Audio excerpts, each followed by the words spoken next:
Sadio si utumuro. Salam alaikum, bienvenue dans mon premier épisode de Diaspora Diaries. Merci beaucoup pour beaucoup de messages d'encouragement. Franchement, ça n'a pas été facile. J'étais même un petit peu en dépression par rapport à de nombreux messages que j'ai reçus anonymement et où les personnes, les Africains, les personnes à la diaspora, et me racontaient leurs problèmes du quotidien.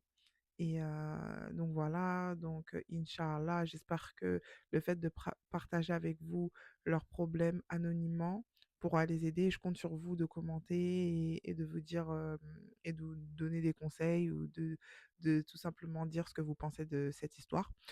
Donc, comme je vous l'avez dit, Diaspora Diaries, ça a été créé par rapport à l'idée m'est venue à que en étant et make-up artiste, j'ai beaucoup de femmes qui viennent se maquiller et en se maquillant, on parle, on papote, elles me racontent leurs problèmes de leur vie ici à New York ou de leur vie en Afrique.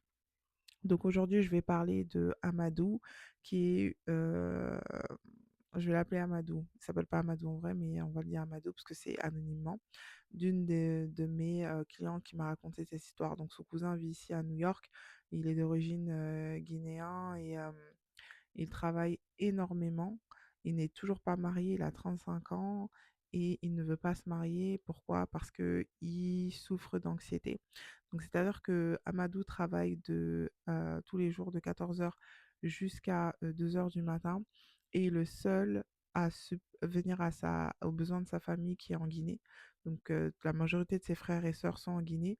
Il est venu tôt ici aux États-Unis quand il avait peut-être 25 ans avec son petit frère de 22 ans, mais le seul à supporter, à subvenir aux besoins de sa famille en Guinée et aussi à subvenir à la famille de sa mère côté maternel qui est en Guinée.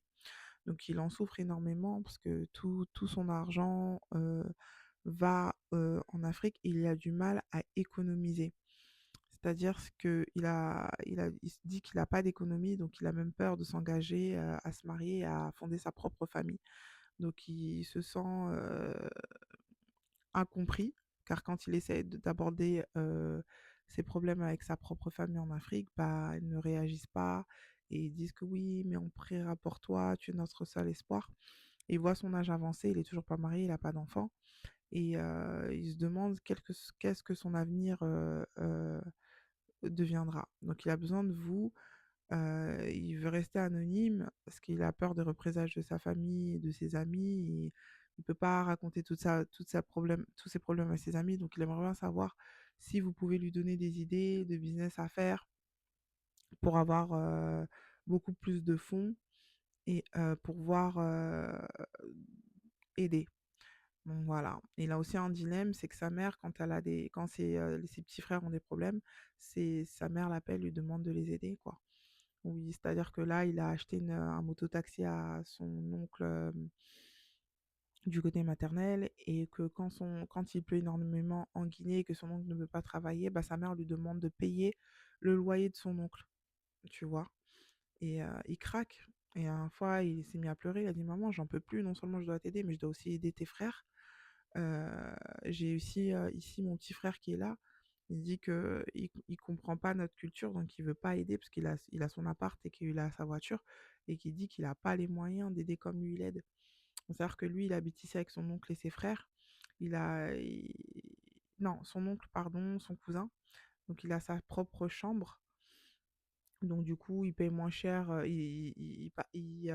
partage le loyer à 3, ce qui lui permet de garder une partie de son salaire, mais la majorité de son salaire est envoyé en Guinée. Donc pour chaque problème que sa famille peut avoir, bah, la majorité de son argent bah, part en Afrique. Donc il essaye de demander, d'avoir des conseils pour savoir bah, comment se gérer ce problème-là. Et du coup, c'est une de ma clientes que je maquille qui m'avait mis en contact avec lui pour pour m'expliquer ce problème-là. Parce que maintenant, son anxiété est devenue tellement grande qu'il a fait une semaine récemment à l'hôpital pour dépression. Donc voilà, merci beaucoup.